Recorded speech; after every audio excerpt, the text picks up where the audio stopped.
नमस्कार, स्वागत है आपका सनातन टॉक्स में। हमारी भागवत पुराण के ऊपर चल रही सीरीज में आज हम प्रथम स्कंद के तीसरे अध्याय के बारे में बात करेंगे, जिसमें सूत जी भगवान के अवतारों का वर्णन करते हैं। भगवान का नारायण रूप, जिससे ब्रह्मा जी की उत्पत्ति हुई है, सभी रूपों का केंद्र है। सबसे पहले भगवान ने सनक, सनंदन, सनातन और सनत कुमार के रूप में अवतार ग्रहण किया और कठोर ब्रह्मचर्य व्रत का पालन किया। दूसरा अवतार रसातल में गई पृथ्वी को निकालने के लिए भगवान ने सूकर यानी सुअर का रूप ग्रहण किया। तीसरा अवतार ऋषियों की सृष्टि में देवर्षि नारद के रूप में ग्रहण किया। चौथा अवतार धर्म की पत्नी मूर्ति के गर्भ से नर और नारायण के रूप में ग्रहण किया। पांचवा अवतार कपिल मुनि के रूप में लिया और सांख्य शास्त्र का आसुरी नामक ब्राह्मण को उपदेश दिया। छठे अवतार में वो अत्रि और अनुसुईया के पुत्र दत्तात्रेय के रूप में अवतरित हुए और अलर्क व प्रहलाद को ब्रह्म ज्ञान दिया। सातवें अवतार में वो प्रजापति रुचि और उनकी पत्नी आकृति के गर्भ से यज्ञ नाम से अवतरित हुए और शाम्भु मनवंतर की रक्षा की।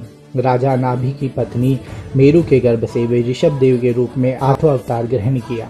नवा अवतार राजा पृथु के रूप में ऋषियों की प्रार्थना पर ग्रहण किया। 10वां अवतार मत्स्य रूप में चाक्षुष मनवंतर में ग्रहण किया और व्यवस्थ मनु की रक्षा की।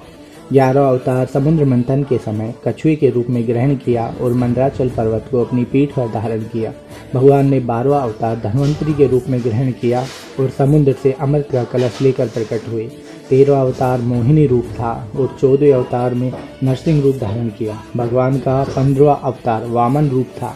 16वें अवतार में भगवान परशुराम के रूप में अवतरित हुए। 17वें अवतार में भगवान पाराशर और सत्यवती के पुत्र वेदव्यास के रूप में अवतार ग्रहण करते हैं। 18वें अवतार में देवताओं की कार्य संपन्नता के लिए राजा रामचंद्र के रूप में अवतार ग्रहण किया।